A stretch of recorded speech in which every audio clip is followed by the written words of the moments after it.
যা হয় তা কিন্তু ভালোর জন্যই হয়। গুড মর্নিং সবাইকে, আমি বৃষ্টি, আমার ছোট্ট পরিবারে তোমাদেরকে ওয়েলকাম আর অনেক অনেক ভালোবাসা। দুদিন পর পর কিন্তু ভালোই বৃষ্টি হয়েছে আর আমার কাজগুলো কিন্তু প্রাণ ফিরে পেয়েছে, জানো তো।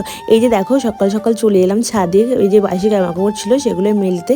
আর এদিকে আমার চিনি কিন্তু ঘুম থেকে উঠে পড়েছে, আর ঘুম থেকে উঠে কিন্তু প্রথমে আগে মাকে খোঁজে, জানো তো। তো এই যে দেখো, তারপরে হচ্ছে ওর মিমি সেই গুপি ড্রেস কিন্তু একদম পরে নিয়েছে, আর এই গুপি ড্রেসটা ছাড়া আর কি কোনো জামা পরতেই পারে না। জামা পরেছিলাম, তার কান্নাকাটি করে এই গুপি ড্রেসটা আর কি পরলো। পরে কিন্তু পাপার সাথে কিন্তু একটু দোকানে বেরিয়ে গেল। এইদিকে তোমার দাদাভাই একটু পরোটা নিয়ে এসেছিল, কিন্তু সেটাই কিন্তু খেয়ে নিলাম সকালবেলা। সকালবেলা খুব একটা খেতে ভালো লাগে না, আজকে খিদে পেয়েছিল বলে তোমার দাদাভাইকে বললাম একটু পরোটা আনতে, তো একটু পরোটা খেয়ে নিলাম। তারপরে এই যে রান্নাবান্না কিন্তু শুরু করে দিয়েছি। আর আজকের বারটা ছিল শুক্রবার, আর এই যে রান্না করছি কিন্তু আজকে চিচিঙ্গে ভাজা আর হচ্ছে ভেন্ডি চচ্চড়ি, অ্যাড করবো হচ্ছে ডিম। আর এদিকে দেখো চিনি দিদিদের সাথে খেলছে। ডিম তো সিদ্ধ বসিয়েছি, এত বেশি সিদ্ধ হয়ে গেছে, ফেটে গেছে। এই ডিমগুলো আমাকে বোঝাচ্ছে যে অতিরিক্ত কিন্তু কোনো কিছুই ভালো না। আর এই যে চিনি তো দুষ্টুমি ছাড়া কিচ্ছু বোঝে না, আমার অ্যালোভেরা গাছটা পুরো একদম শেষ করে দিল। সরি, আমি আর তোমাকে কষ্ট দেবো না,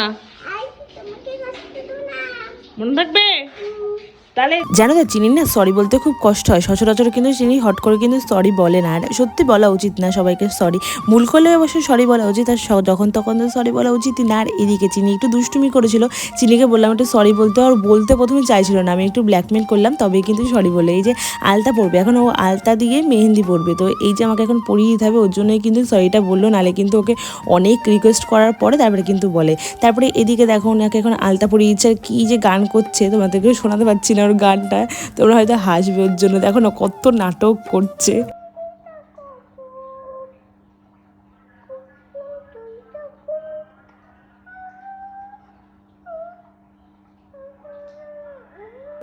এদিকে কিন্তু আলতা পরানো হয়ে গেছে, একটু অন্যরকম ডিজাইন করে আর কি পরালাম আজকে। তারপরে কিন্তু দুপুরবেলায় খাওয়া দাওয়া করতে চলে এলাম। আর আজকে কিন্তু ডিমগুলো সিদ্ধ দেখে আমার এত কষ্ট লেগেছে, ফেটে ফুটে একাকার অবস্থা। ওই কষ্ট দেখে আমি আর ওদেরকে আর বেশি কষ্ট দিলাম না, আর না আলসিমি করে রান্নাই করে ডিমটা সিদ্ধ রেখেছি। আর এদিকে কিন্তু আজকে দিদি হচ্ছে মাংস পাঠিয়েছিল বলে কিন্তু একদম দেখো একদম থালাটা পুরো ভরে গেছে, কিন্তু সেই খাবারটা খেয়ে নিচ্ছি। ভাগ্যিস করে রান্নাটা করে নিই, তাহলে তরকারিটা একটু বেশি থাকতো। তো যাই হোক, যা হয় কিন্তু তা ভালোর জন্যই হয়, কিন্তু নাহলে যে তরকারিটা বেশি থাকতো ওর জন্য। তো চলো এইদিকে দেখো আলু ভাজা, তারপর হচ্ছে অনেক কিছুই আর কি রান্না হয়েছিল। আলু ভাজাটা দিয়ে আর কুসুমটা দিয়ে আর কি খেয়ে নিচ্ছি, বেশ কিন্তু ভালো লাগছে।